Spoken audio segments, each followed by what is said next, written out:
Hello বন্ধুরা, আজ আমরা আর একটি নতুন ভিডিও নিয়ে উপস্থিত। আমাদের যে টপিক চলছে ভিএসি পেয়ার থিওরি, সেটাই কন্টিনিউ করব। যে prediction of shape of covalent molecules by VSEPR theory বা ভিএসি পেয়ার তত্ত্বের সাহায্যে অণুর আকৃতি নির্ণয়ের পদ্ধতি। অর্থাৎ বিভিন্ন যে মলিকুলগুলো আছে তাদের শেপ আমরা কিভাবে নির্ণয় করব তার একটা গাইডলাইন্স আমরা ভিএসি পেয়ার থিওরির সাহায্যে পাই। এটা মনে রাখার, এটা করার জন্য আমাদেরকে এই একটা চার্ট আগে মনে রাখতে হবে। এখানে দেখো একটা চার্ট আছে, এই চার্টটা ইংরেজিতে করা হয়েছে। আর এইখানে দেখো আর একটা চার্ট আছে, এটা বাংলাতে করা হয়েছে।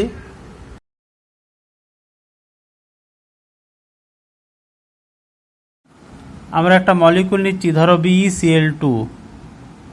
BeCl2 এর শেপ কিভাবে নির্ণয় করব। তাহলে এখানে দেখো সেন্ট্রাল অ্যাটমকে না, সেন্ট্রাল অ্যাটম হচ্ছে বেরিলিয়াম। এর অ্যাটমিক নাম্বার কত? বেরিলিয়াম হচ্ছে কত? 4 মানে 1s2 2s2। তাহলে এর ভ্যালেন্স সেল কি? ভ্যালেন্স সেল হচ্ছে 2s। ভ্যালেন্স সেলে ইলেকট্রন কতগুলো আছে? দুটো। তাহলে 2+। এখানে কোন অ্যাটমটা যুক্ত আছে? ক্লোরিন। প্রত্যেকটা ক্লোরিন কটা করে ইলেকট্রন দেয়? একটা করে। ক্লোরিন মনোভ্যালেন্ট, তাহলে দুটো ক্লোরিন দুটো ইলেকট্রন দেবে। তাহলে 2+2 মানে 4 ইলেকট্রন। তাহলে চারটে ইলেকট্রন মানে কি হবে? 2 ইলেকট্রন পেয়ার। এক একটা ইলেকট্রন পেয়ার মানে দুটো করে ইলেকট্রন। তাহলে 4 ইলেকট্রন মানে 2 ইলেকট্রন পেয়ার। এবার দেখো এই যে 2 ইলেকট্রন পেয়ার, এই 2 ইলেকট্রন পেয়ার এখানে দেখো কি আছে? দুটো বন্ধনই আছে।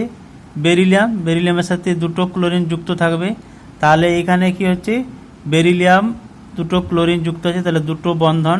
তাহলে এখানে 2 ইলেকট্রন পেয়ারের মধ্যে কি আছে? দুটোই হচ্ছে সিগমা বন্ড। দুটো হচ্ছে যুক্ত আছে ক্লোরিনের সাথে, তাহলে দুটো সিগমা বন্ড। তাহলে দুটো সিগমা বন্ড তাহলে স্পেসে কেমনভাবে থাকবে?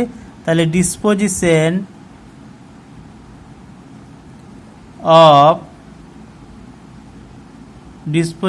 অফ 2 ইলেকট্রন পেয়ার,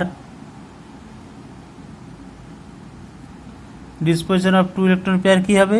দুটো সিগমা বন্ড। তাহলে দুটো সিগমা বন্ডের জন্য কি হয়? এখানে দেখো, যদি দুটো সিগমা বন্ড থেকে থাকে তাহলে দুটো সিগমা বন্ধন, তাহলে এর গঠন কেমন হয়?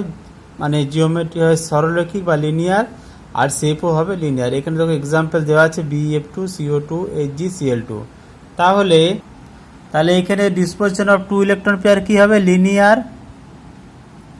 আর যেহেতু এই মলিকুলে দুটো সিগমা বন্ড পাচ্ছি বা 2 ইলেকট্রন পেয়ার পাচ্ছি, এখানে কোনো লোন পেয়ার বা পাই বন্ড নেই, তাহলে এর শেপও কি হবে? মলিকুলের শেপও হবে লিনিয়ার। যদি লোন পেয়ার বা পাই বন্ড থাকতো তখন আমাদেরকে অন্যভাবে শেপ নির্ণয় ভাবতে হতো, কিন্তু এখানে যেহেতু কোনো লোন পেয়ার বা পাই বন্ড নেই, তাহলে শেপ হবে লিনিয়ার। তাহলে BeCl2 এর গঠন হবে এরকম, এর শেপ হচ্ছে কি? লিনিয়ার। আমরা একে একে কিছু উদাহরণ ধরব এবং সেই উদাহরণগুলোকে আমরা ব্যাখ্যা করব। যে উদাহরণটা নেওয়া হয়েছে সেটা হচ্ছে BF3 বোরন ট্রাইফ্লোরাইড। এখানে কেন্দ্রীয় পরমাণু এইভাবে করতে হবে যে সেন্ট্রাল অ্যাটম বা এখানে কেন্দ্রীয় পরমাণু, এখানে কেন্দ্রীয় পরমাণু হচ্ছে বোরন। তার এই বোরন এর ইলেকট্রনিক কনফিগারেশন কি হবে? এর ভ্যালেন্স ইলেকট্রনিক কনফিগারেশন কি হবে? বোরন হচ্ছে 5, তাহলে 1s2 2s2 2p1। এবার দেখো বোরনের সাথে যুক্ত আছে কি? 3টি ফ্লুরিন অ্যাটম। তাহলে 3টি ফ্লুরিন অ্যাটম প্রত্যেকে কটি করে ইলেকট্রন দেয়? একটি করে ইলেকট্রন দেয়। তাহলে এখানে টোটাল ইলেকট্রন কি হবে? টোটাল ইলেকট্রন বোরন, যে বোরন অ্যাটম আছে তার সারাউন্ডিংসে টোটাল ইলেকট্রনস কত হবে? না, টোটাল নাম্বার অফ ইলেকট্রনস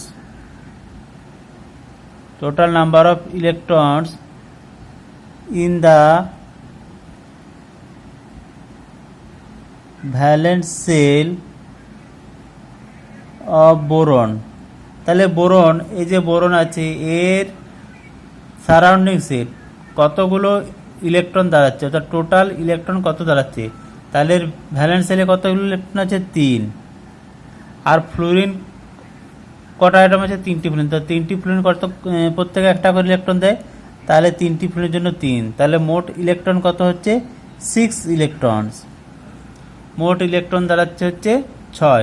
এবার 6টা ইলেকট্রন মানে কটা ইলেকট্রন পেয়ার, 6 মানে হচ্ছে কি 3 ইলেকট্রন পেয়ার। 6 মানে হচ্ছে 3 ইলেকট্রন পেয়ার। তাহলে 3 ইলেকট্রন পেয়ার, তাহলে দেখো 3 ইলেকট্রন পেয়ার, 3 ইলেকট্রন পেয়ার মানে এই যে 3 ইলেকট্রন পেয়ার স্পেসে কেমন থাকবে, তাহলে disposition of 3 electron pair, disposition of 3 electron pair কি হবে, এখানে 3 ইলেকট্রন পেয়ার, তাহলে 3 ইলেকট্রন পেয়ার মানে আমরা কেমন পাবো, জিওমেট্রিটা এরকম। 3 ইলেকট্রন পেয়ার মানে হবে কি ট্রায়াঙ্গুলার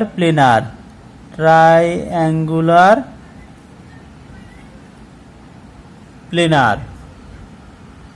এখানে দেখো BF3 মতন এখানে ইলেকট্রন পেয়ার কতগুলো হচ্ছে, 3 মানে মোট ইলেকট্রন পেয়ার। এখানে হচ্ছে যে সিগমা বন্ধন 3টে হবে, কোনো লোন পেয়ার থাকবে না। তাহলে 3 ইলেকট্রন পেয়ার হলে আমরা স্টেরিক নাম্বার অনুযায়ী পেয়েছি যে হাইব্রিডেশনে sp2। তাহলে এই জিওমেট্রি কী হবে, জিওমেট্রি হবে ত্রিভুজাকৃতি বা ট্রায়াঙ্গুলার প্লেনার। যেহেতু কোনো এখানে লোন পেয়ার নেই বা সিগমা বা পাই বন্ধনী নেই, লোন পেয়ার বা পাই বন্ধনী নেই বলে এর আকৃতি হবে কি ত্রিভুজাকৃতি। দেখো BF3 এর আকৃতি হবে এরকম, এখানে সেন্টার অ্যাটম বোরন হবে আর তিন দিকে 3টি ফ্লোরিন অ্যাটম যুক্ত থাকবে। তাহলে এখানে ডিসপোজিশন কি হচ্ছে 3 ইলেকট্রন পেয়ার, তাহলে ট্রায়াঙ্গুলার প্লেনার। এবং এখানে প্রত্যেকটাই কি, এখানে যে 3 ইলেকট্রন পেয়ার ছিল, সেই 3 ইলেকট্রন পেয়ার মানে হচ্ছে যে এখানে কি, এখানে 3 bond pair plus no lone pair. এখানে 3টি যে ইলেকট্রন পেয়ার ছিল, 3টি হচ্ছে কি সিগমা বন্ধন গঠন করছে। তাহলে 3টি সিগমা বন্ধন গঠন করছে বলে ডিসপোজিশন কি হচ্ছে ট্রায়াঙ্গুলার প্লেনার। তাহলে ট্রায়াঙ্গুলার প্লেনার মানে জিওমেট্রিটা কেমন হবে, জিওমেট্রিটা হবে এরকম। তাহলে এখানে বোরন ট্রাইফ্লোরাইড এর গঠন আকৃতি বা এর শেপ কি হবে, জিওমেট্রি হচ্ছে ট্রায়াঙ্গুলার প্লেনার। এবং এর যেহেতু কোনো লোন পেয়ার বা পাই বন্ড নেই, তাহলে এর আকৃতিও কি হবে, ট্রায়াঙ্গুলার প্লেনার বা বাংলায় যাকে বলা হচ্ছে ত্রিভুজাকৃতি। আমরা এরপরে আরেকটা মলিকুল ধর SO2, এর গঠন আকৃতি কীভাবে বের করতে হয় সেই সম্পর্কে আলোচনা করব। তাহলে এখানে কি হচ্ছে SO2 এখানে সেন্ট্রাল অ্যাটমকে না, সেন্ট্রাল অ্যাটম হচ্ছে সালফার। প্রথমে সেন্ট্রাল অ্যাটমটাকে চুজ করতে হবে, সেন্ট্রাল অ্যাটম সালফার। তাহলে সালফার এর অ্যাটমিক নাম্বার কত, 16। তাহলে 16 হলে কি হচ্ছে 1s2 2s2 2p6, এটা হলো 10 3s2 3p4। তাহলে ভ্যালেন্স সেল কি হলো 3s2 3p4। তাহলে ভ্যালেন্স সেল ইলেকট্রন কতগুলো আছে, 6 প্লাস এখানে হচ্ছে যে অক্সিজেন বাইভ্যালেন্ট, তাহলে প্রত্যেক অক্সিজেন 2টো করে দেবে। তাহলে 2 2 4, তাহলে 6 4 কত হলো 10। তাহলে 10 হলো টোটাল ইলেকট্রনস। তাহলে 10টা হলো ইলেকট্রনস। 10টা ইলেকট্রন মানে কি হবে, 5 electron pair.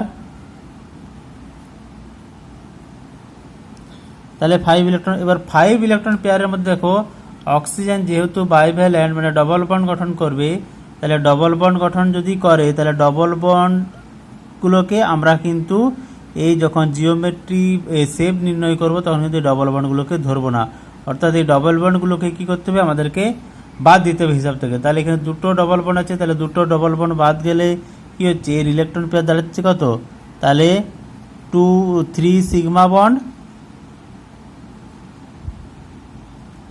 Plus 2 pi bond. এই পাই বন্ডের আকৃতি নির্ণয়ে কোনো ভূমিকা নেই, আকৃতি নির্ণয় বা শেপ নির্ণয়ের ভূমিকা আছে শুধুমাত্র সিগমা বন্ডের। তাহলে 3 সিগমা বন্ড। এবার 3 সিগমা বন্ডের মধ্যে দেখো এখানে কি হচ্ছে SO2, তাহলে 3 সিগমা বন্ড। তাহলে 3 সিগমা বন্ডের মধ্যে এখানে দেখো কি হচ্ছে, অক্সিজেনগুলো কি হচ্ছে, 2টো অক্সিজেন সালফারের সাথে যুক্ত থাকবে। তাহলে সালফারের সাথে যদি দুটো অক্সিজেন যুক্ত থাকে তাহলে এই দুটো অক্সিজেনের জন্য কি হচ্ছে, দুটো বন্ধন থাকছে, মানে দুটো সিগমা বন্ড থাকছে। তাহলে 3টে সিগমা বন্ডের মধ্যে কি হচ্ছে, 3 সিগমা বন্ড যেটা আমাদের আসছে, মানে 3 ইলেকট্রন পেয়ার, এটা হবে কি 3 ইলেকট্রন পেয়ার। 3 সিগমা বন্ড না লিখে লিখতে হবে 3 electron pair, 3 electron pair plus 2 পাই, মানে 3 ইলেকট্রন পেয়ারের মধ্যে কি হচ্ছে, 3 ইলেকট্রন পেয়ারের মধ্যে হচ্ছে দুটো সিগমা বন্ড, তাহলে 2 sigma bond plus 1 lone pair. এটা কি আসছে, যে 3 ইলেকট্রন পেয়ার, যে 3 ইলেকট্রন পেয়ার, এই 3 ইলেকট্রন পেয়ারের মধ্যে কি হচ্ছে, দুটো সিগমা বন্ড আর একটা লোন পেয়ার। তাহলে এই 3 ইলেকট্রন পেয়ার মানে এ স্পেসে কেমনভাবে থাকবে, 3 ইলেকট্রন পেয়ার মানে স্পেসে থাকবে এইভাবে,